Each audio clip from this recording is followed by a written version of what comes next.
TDP MLA Buchaiah చౌదరికి మాజీ మంత్రి Sailajanath strong counter ఇచ్చారు. వయసుకు తగ్గట్లు మాట్లాడాలని హితవు పలికారు. వైఎస్ఆర్సీపీ అధినేత మాజీ సీఎం వైఎస్ జగన్మోహన్ రెడ్డిని ఉద్దేశిస్తూ ఎమ్మెల్యే బుచ్చయ్య చౌదరి చేసిన అనుచిత వ్యాఖ్యలపై స్పందించారు. తాడేపల్లి వైఎస్ఆర్సీపీ కేంద్ర కార్యాలయంలో ఆయన మీడియాతో మాట్లాడారు. బుచ్చయ్య చౌదరి ఇష్టానుసారంగా మాట్లాడుతున్నారు. జగన్ తల నరికితే తప్పేంటి అంటారా? బుచ్చయ్య చౌదరి వయసు తగ్గట్టుగా నడుచుకోవాలి.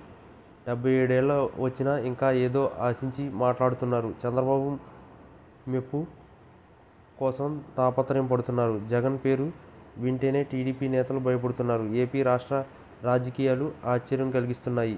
ప్లకార్డులో పుష్ప సినిమా డైలాగులు రాసి కేసు పెట్టారు. టీడీపీ కుట్రకు వారి పార్టీ కార్యకర్త రవితేజ బలయ్యాడు. రవితేజ టీడీపీలో క్రియాశీలకంగా ఉన్న సభ్యుడు. వాళ్ళ కుటుంబం మొత్తం టీడీపీలోనే ఉన్నారు. రవితేజకు ఆ ప్లకార్డు ఇచ్చి పంపించింది టీడీపీనే. దానికి టీడీపీ మంత్రి రామానాయుడు పెద్ద ఎత్తున ప్రచారం చేశాడు. ఈ కుట్ర మొత్తం టీడీపీ ఆఫీసులోనే జరిగింది. సినిమాలో డైలాగు పట్టించుకోవద్దని డిప్యూటీ సీఎం పవన్ కళ్యాణ్ కూడా చెప్పారు. జగన్ పేరు వింటేనే టీడీపీకి భయం వేస్తుంది. జెడ్+ కేటగిరీలో ఉన్న జగన్కు రక్షణ లేదు. ప్రతిపక్షాన్ని జగన్కు భూస్థాపితం చేస్తామని చంద్రబాబు మాట్లాడారు. ఈ భాషను మీరు వీడియోలు చూస్తే అర్థమవుతుంది. నారా లోకేష్ కడ్డాయలతో పరిగెత్తిస్తానన్నారు. డిప్యూటీ సీఎం ఊగిపోతూ అనేక మాటలు మాట్లాడారు. మీరు పరామర్శకు వెళ్తే మేము వద్దన్నామా? జగన్ పట్ల కుట్రలు జరుగుతున్నాయేమో అన్న అనుమానాలున్నాయి. అందులో భాగంగానే జగన్ భద్రతను కూడా తగ్గించారు.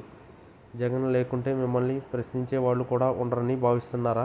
కుప్పంలో అప్పు కట్టలేదని ఒక మహిళను చెట్టుకు కట్టేసి 5 లక్షలు ఇచ్చి పాపం కడిగేసుకుంటారా? ప్రకాశం జిల్లాలో మీ నేత వీరయ్య చౌదరిని హత్య చేసింది మీ వాళ్ళు కాదా? రాజకీయాల్లో హింసాత్మక ప్రవృత్తిని పెంచి పోషిస్తున్నారు. వైఎస్ఆర్సీపీ నేతలు, కార్యకర్తలు, సోషల్ మీడియా కార్యకర్తలపై వందల సంఖ్యలో కేసులు నమోదు చేశారు.